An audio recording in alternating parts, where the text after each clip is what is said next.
Bugungi kunda qayta tiklanuvchi energiya manbalarini keng joriy etishga alohida e'tibor qaratilmoqda.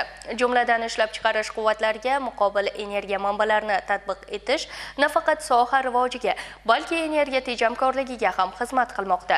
Navbatdagi lavhada shu haqda so'z boradi.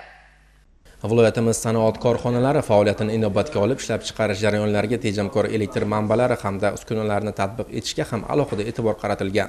Jumladan Navoiy metallurgiya kombinatiga qarashli Shimoliy kon boshqarmasida qayta tiklanadigan energetikani rivojlantirishga alohida e'tibor berilib, korxona bo'linmalarida elektr energiyasiga bo'lgan ehtiyojni qondirish va bu orqali ishlab chiqariladigan mahsulotlar tannarxini tushirish borasida samarali natijalarga erishilmoqda.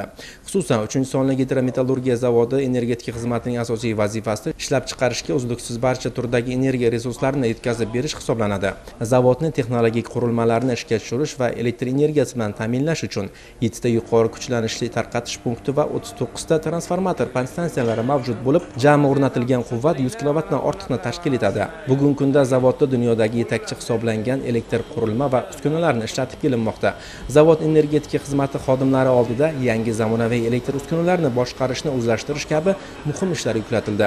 Bu vazifalarni bajarish uchun xodimlardan yuqori saviyali bilim talab etiladi va bu vazifa sharaf bilan bajarib kelinmoqda. Zavodimiz energetika xizmatining asosiy vazifasi bu ishlab chiqarishning energiya resurslari bilan ta'minlash. Bu elektr energiyasi, suv, issiqlik ta'minotlarini o'z vaqtida ta'minlashdan iborat. Bu yilgi rejalarimiz hammasi amalga oshdi deb hisoblayman. Bu yilda biz zavodimizda mana yashil energetika bo'yicha 1 megavat quvvatlik quyosh panellarini o'rnatib ishga tushirdik. Bu bizga yiliga 1,5 million elektr energiyani iqtisod qilishiga olib keldi. Bundan keyingi rejalarimiz yana 30-yilgacha zavodga yana 3 megavat quyosh panellarini o'rnatishni rejalashtirganmiz. Bundan tashqari yana zavodimizda zamonaviy kompressor qurilmalari olib kelib ishga tushirildi.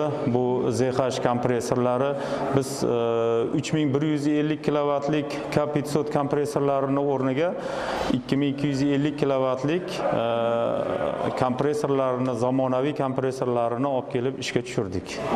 Bu elektr energiyani iqtisod qilishda juda ham katta muhim rol o'ynaydi.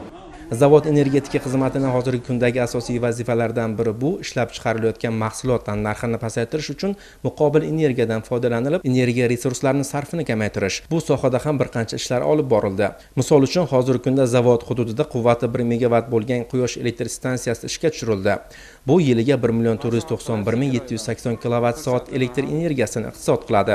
Zavodning sanoat chiqindilari xo'jaligini issiq suv bilan ta'minlash uchun 5 tonna quyosh geli qurilmasi o'rnatildi. Bu esa yiliga 12,665 kilovatt-soat elektr energiyasini iqtisod qilishga olib keldi.